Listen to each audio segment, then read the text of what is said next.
मुर्दाबाद रिजल्ट करें सरकार मुर्दाबाद रिजल्ट करें सरकार मुर्दाबाद হল আপনি ওলামাটো ভিডিও ল'বলৈ আছে ইয়াতে ইমান ল'লো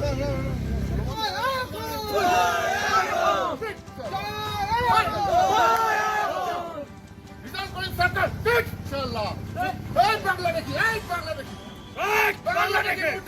মুর্দাবাদ মুর্দাবাদ মুর্দাবাদ মুর্দাবাদ হোশিয়ার বাংলাদেশি সালাম চলাই গই জিন্দাবাদ জিন্দাবাদ জিন্দাবাদ জিন্দাবাদ জিন্দাবাদ জিন্দাবাদ জয় হো হোশিয়ার হোশিয়ার হাই হাই হাই হাই হাই হাই হাই আমাদের জিন্দাবাদ জিন্দাবাদ জিন্দাবাদ সরকার মুর্দাবাদ মুর্দাবাদ মুর্দাবাদ সরকার বাংলাদেশি হোশিয়ার হোশিয়ার হোশিয়ার বাংলাদেশি রক্ষণাবে কান্দিয়া রাখো সরকার পরি হোশিয়ার হোশিয়ার হোশিয়ার বাংলাদেশি রক্ষণাবে কান্দিয়া রাখো সরকার मुर्दाबाद गौरव गोगोई का सेनापति रजाउल करीम सरकार को हम लोग असमिया मंच धिक्कार जनाते हैं। उसको यही बोलना चाहते हैं कि भाई तुम जो राजनीति करने के लिए उतरे हो शिवसागर में ये राजनीति तुम्हारा नहीं चलेगा। और আমি স্পষ্ট ভাষাত আমি কব বিচাৰিছো যোৱাকালি এই 420 ৰেজাউল কৰিম সৰকাৰ বাংলাদেশী ৰক্ষক ইয়াক আমি স্পষ্ট ভাষাৰে কালি আমি ওয়াৰ্নিং দিছো আৰু আজি আমি তেখেতক আকৌ স্পষ্ট ভাষাৰে আমি কব বিচাৰিছো যে তুমি নিয়ালেন তোমাৰ অঞ্চলত বনাই থাকা আমাৰ ইয়াৰ শিৱসাগৰত বা উজনি অসমত তুমি চকু নিদিবা। আৰু তোমাক মই কবলৈ বিচাৰিছো যে তুমি যোনদিনাখনি উজনি অসমলৈ আহিবা শিৱসাগৰলৈ আহিবা তোমাক চেণ্ডেল জোতা গেলা বিলাহীয়ে তোমাক পিটন দিয়া হ'ব। স্পষ্ট কথা। তই যেতিয়া আমচুত আছিলে আমচুটো গেলা গেলা খাই শেষ কৰি দিলি আৰু এতিয়া কংগ্ৰেছত আহিলি এতিয়া কংগ্ৰেছখন যি অকমান জিন্দা আছে কংগ্ৰেছটো একেবাৰে শেষ কৰিবলৈ তই এতিয়া কংগ্ৰেছে যোগদান দি দিলি। আৰু আটাইতকৈ দুখৰ কথা যে গৌৰৱ গগৈ ডাঙৰীয়াৰ উপস্থিতিত উজনি অসমখন যে ধুবুৰী বনাম বুলি ক'লে এইটো বহুত দুখৰ কথা।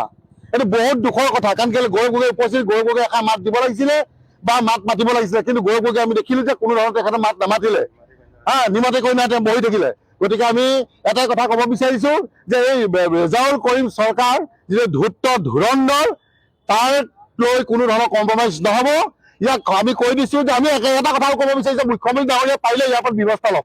সি বাংলাদেশী ৰক্ষক হয় সি পাকিস্তানী ৰক্ষক হয় বাংলাদেশী ৰক্ষক হয়। গতিকে ইয়াৰ ওপৰত বিহিত ব্যৱস্থা ল'বলৈ আমি মুখ্যমন্ত্ৰী ডাঙৰীয়া আমি আহ্বান জনাইছো। আৰু সি এতিয়া বৰ্তমান গৌৰৱ গগৈ বোলে সেনাপতি। গতিকে অসমৰ জনগণে গম পায়ে গ'ল যে এটা মিয়া বাংলাদেশীক যেতিয়া যে কংগ্ৰেছ দলে যেতিয়া এজন সেনাপতি পাতিলে গতিকে কংগ্ৰেছ দলটো কি হ'ব এইটো আমি ইতিমধ্যে আমি অসমৰ জনগণে গম পাই গৈছো। আৰু আটাইতকৈ দুখ লাগিছে যে স্বয়ং এজন আমি যাক বিশ্বাস কৰি আমি MP বনাই আমি পঠিয়ালো আৰু সেইজন MP আমি MP বুলিয়ে ধৰিছো তেখেতক কংগ্ৰেছৰ তেখেতে সভাপতি আমি বাদেই দিছো। আমাৰ এজন MP নহয় তেখেতে থকা অৱস্থাত শিৱৰ কথা ক'লে তেখেতে এখন মাত নামাতিলে। গতিকে আমি সঁচাকৈ সঁচাত ক'বলৈ গ'লে আমি উজনি অসমৰ সকলো জনগণে আমি মনত দুখ পাইছো এই কথাষাৰ। আৰু অতি শীঘ্ৰে যদি ৰেজাউল কৰিম চৰকাৰে হওক গৌৰৱ গগৈক যদি মাত বিচাৰিবলৈ নহয় আমি কিন্তু 2026 কিন্তু ইয়াৰ প্ৰত্যুত্তৰ দিম। চিধা কথা স্পষ্ট কথা। কাৰণ কেলৈ আমি বাংলাদেশী চৰণীয়া পথাৰ আমাৰ উজনি অসমখন হ'বলৈ দিব নোৱাৰো। বাৰে বাৰে মিয়া আহিব মিয়া লেণ্ড বিচাৰিব মিয়া মিউজিয়াম বিচাৰিব পচলা কথা দিয়া হ'ব কিন্তু প্ৰয়োজন হ'লে দেই দেশতকৈ কিন্তু এইবিলাক ডাঙৰ নহয় বাংলাদেশী ডাঙৰ নহয়। চিধা কথা স্পষ্ট কথা। আজি আমি এই মঞ্চত আজি কিন্তু অসমীয়া যুৱ মঞ্চ আমি হকিয়াই দিছো অনাগত দিনত বা ভৱিষ্যত দিনত অসমক লৈ কোনো ব্লু প্ৰিণ্ট যাতে নকৰে অসমখন চাৰখাৰ হৈ যে কোনো ধৰণৰ তেনেকুৱা ধৰণৰ কোনো চিন্তা চৰ্চা নকৰে। কাৰণ অবৈধ বাংলাদেশী যিদৰে আমাৰ মুখ্যমন্ত্ৰী ডাঙৰীয়াই উচ্ছেদ চলাই আছে উচ্ছেদ চলাই যাওক আৰু যেনেকৈ বিতৰণ কৰিছে বিতৰণ কৰি যাওক। তেখেতক আগতো আছিলো এতিয়া আছো প্ৰয়োজন হ'লে এইটো কি কৰিম নেকি এইটো 420 যিটো খেদাখাৰ আহিলে এতিয়া কংগ্ৰেছলৈ তাকো পাৰিলে বৰ্ডেজৰ তাকো উচ্ছেদ কৰিবৰ বাবে আমি অসমীয়া সমাজত দাবী জনাইছো। So today we protested, Assam Yuva Moर्चा has protested on behalf of this comment that has been passed by Rezaul Karim Sarkar. So he is not a person of mortality, and because he has asked that he will change Sibsagar into Dhubri. So we totally protest against this, and we condemn the comment that has been passed in presence of respected MP.